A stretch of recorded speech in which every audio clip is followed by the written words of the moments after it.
Kembali lagi di Cerita Cinta Channel. Jangan lupa like, comment, and subscribe ya. Terima kasih. San Diego Hills Memorial Park. Setelah dibawa ke rumah duka di hari yang sama, akhirnya jasad Adinda pun dimakamkan. Ia dimakamkan di dekat makam suaminya Nyonya Claudia, sang mertua.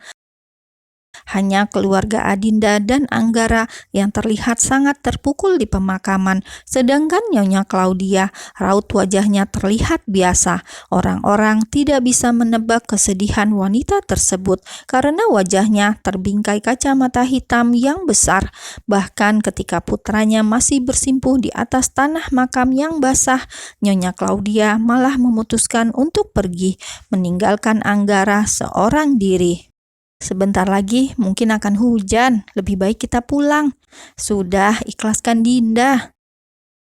Anggara masih terdiam, membatu tanpa ekspresi. Meskipun kerabatnya mengajaknya pulang, hari mulai gelap. Langit pun mendung gelap, sepertinya akan hujan lebat, tapi Anggara bergeming. Ia masih mau di sana. Ada banyak hal yang belum ia sampaikan pada bidadarinya yang dulu seperti matahari dalam hidupnya. Matahari yang kini hilang tanpa mengucap seutas kata. Bagaimana bisa kamu tinggalkan aku sendiri seperti ini? Bagaimana dengan bayi kita? Apa kamu sedang menghukumku? Aku bahkan tidak pernah menduakanmu. Aku selalu setia pada cinta kita. Aku selalu memperlakukanmu dengan hangat. Mengapa ini balasan yang aku dapat? Batin Anggara, matanya menatap kosong pada papan nisan yang bertuliskan nama almarhumah istrinya. Pria itu seperti kehilangan jiwanya, pikirannya berkecamuk, sorot matanya kosong, pikirannya melayang, tidak tentu arah. Apa kamu juga akan membawa Tiara bersamamu? Dokter bilang kondisinya kurang bagus. Apa lebih baik kita pergi bersama-sama? Duar. Suara petir menyambar salah satu pohon di pemakaman. Langit yang gelap itu kini dihiasi kilat yang menyambar-nyambar. Angin kencang juga mulai bertiup, hingga salah satu pengurus makam datang terhuyung-huyung menghampiri Anggara. Tuan, di sini sangat bahaya. Bulan lalu ada yang meninggal tersambar petir. Lebih baik Tuan segera meninggalkan tempat ini karena sangat berbahaya. Anggara mendongak, kemudian menatap pohon yang dahannya patah akibat petir sesaat yang lalu. Mari Tuan. Anggara tersenyum miris dalam hati. Ia tidak takut mati. Tolong tinggalkan saya sendiri, usir Anggara. Tapi Tuan, di sini sangat bahaya. Saya tidak akan meminta berkali-kali. Ucapnya dingin membuat orang itu langsung mundur. Tidak lama kemudian hujan deras mulai turun disertai angin. Anggara masih bertahan di atas tanah makam Adinda. Ia mencengkram tanah yang masih basah itu. Ada kemarahan. Ia belum ikhlas melepaskan kepergian Adinda. Anggara yang kini hatinya sedang kalut, ia membiarkan tubuhnya basah oleh air hujan. Di bawah derasnya air yang turun dari langit, barulah ia bisa menangis. Tangisnya bercampur dengan air hujan yang semakin lama semakin deras.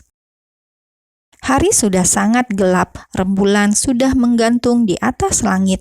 Anggara bukannya pulang ke rumah atau ke rumah sakit untuk melihat kondisi Tiara, ia malah ke kantor. Pria yang bajunya masih basah itu tidak peduli apapun lagi, tidak makan dan tidak minum. Malam itu ia hanya ingin berbaring. Ya, ia ingin tidur agar bisa bangun dari kenyataan yang menyayat hatinya. Montana Group. Pagi itu Lisa sudah siap dengan alat pel dan juga kain lap di tangan. Ia berangkat pagi sekali karena harus membersihkan ruangan sebelum pemilik ruangan datang. Hati-hati ia masuk, kemudian mulai membersihkan meja. Lisa yang fokus bekerja tidak tahu ada sosok yang menggigil di atas sofa. Saat ia berbalik, matanya terbelalak. Ia tidak tahu Pak Anggara tidur di kantor. Buru-buru ia menenteng pel-pelan karena pria itu paling marah kalau tempatnya dibersihkan saat dia ada dalam ruangan. Begitu ia sudah di luar pintu, Lisa sangat lega.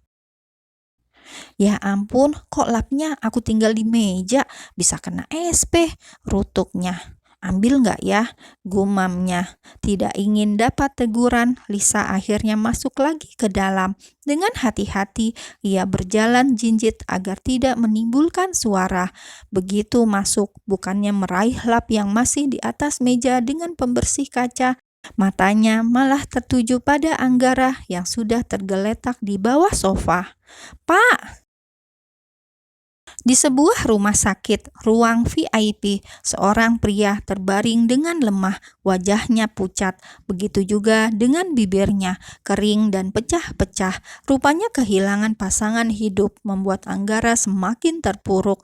Pagi tadi ia ditemukan pingsan oleh salah satu office girl di kantornya.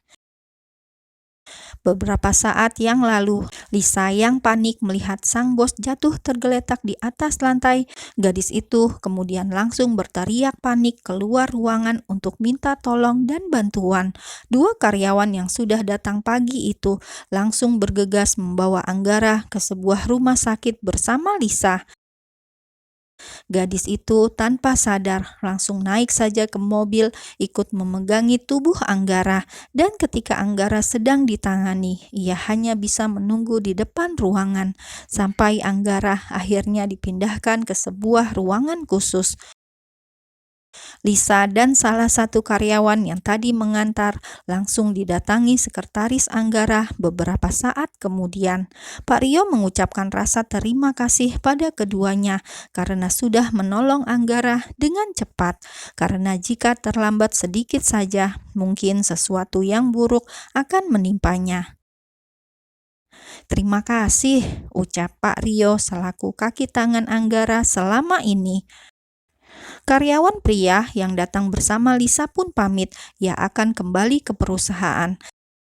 Sedangkan Lisa baru saja dia akan pamit, tapi Pak Rio memintanya menunggu sebentar karena ia akan mencari dokter pribadi Anggara. "Bisa tinggal di sini sebentar, saya akan menghubungi dokter pribadi Pak Anggara," titah sekretaris Rio. Lisa pun mengangguk. Ia lalu duduk di depan ruang VIP tersebut. Saat Rio telah pergi untuk mencari dokter pribadi Anggara, Lisa penasaran. Ada suara benda jatuh dari dalam. Penasaran, ia pun masuk ke dalam ruangan. Dilihatnya, Anggara melepaskan selang infus yang masih menancap pada punggung tangannya. "Pak!" seru Lisa yang panik. Dia langsung berlari mendekat. "Kenapa kamu di sini?" tanya Anggara dengan sinis. Kakinya sudah turun sebelah. Ia mau meninggalkan ruangan tersebut. "Tunggu, Bapak mau kemana? Bapak masih sakit," cegah Lisa. Anggara hanya menjawab dengan tatapan yang dingin. "Siapa yang menyuruhmu di sini? Kamu karyawan di perusahaan. Jangan ikut campur atau akan aku pecat sekarang," ujar Anggara marah sembari matanya mengamati seragam yang dikenakan oleh Lisa. Itu adalah seragam office girl di perusahaan Montana Group. Ada logo MG besar dan tebal di bahu Lisa. Dibentak seperti itu, Lisa pun hanya menundukkan wajahnya. Dia hanya karyawan biasa. Pekerjaan sampingan di laundry sudah hilang. Masa pekerjaan yang ini hilang juga? Akhirnya ia hanya diam saat melihat Anggara keluar kamar dengan lesu dan lemah. "Pak," ucap Lisa saat melihat Anggara hampir jatuh. Anggara terus saja berjalan dengan tidak tentu arah. Ia menyusuri lorong rumah sakit yang panjang, hampir saja menabrak beberapa orang yang sedang berpapasan dengannya. Seolah tidak peduli ketika salah satu orang yang ia tabrak marah-marah, pria itu tetap berjalan dengan tatapan kosong. Sedangkan Lisa, ia terus saja mengikuti dari belakang. Ia jadi ingat berita kemarin, di mana gosip yang beredar kemarin istri Pak Anggara yang telah lama koma katanya meninggal dunia. Tiba-tiba Lisa merasa merinding campur iba. Apa dia sangat mencintai istrinya? Mengapa cinta yang tulus seperti itu tidak bertahan lama? Pasangan yang serasi itu ternyata tidak bertahan lama. Pria dingin itu terlihat sangat menderita sekarang. Beruntungnya wanita yang ada di hatinya. Semoga Pak Anggara segera bisa melewati masa sulit ini. Batin Lisa yang mengamati dari belakang.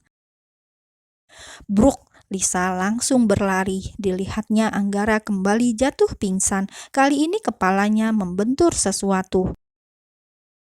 "Suster, tolong suster!"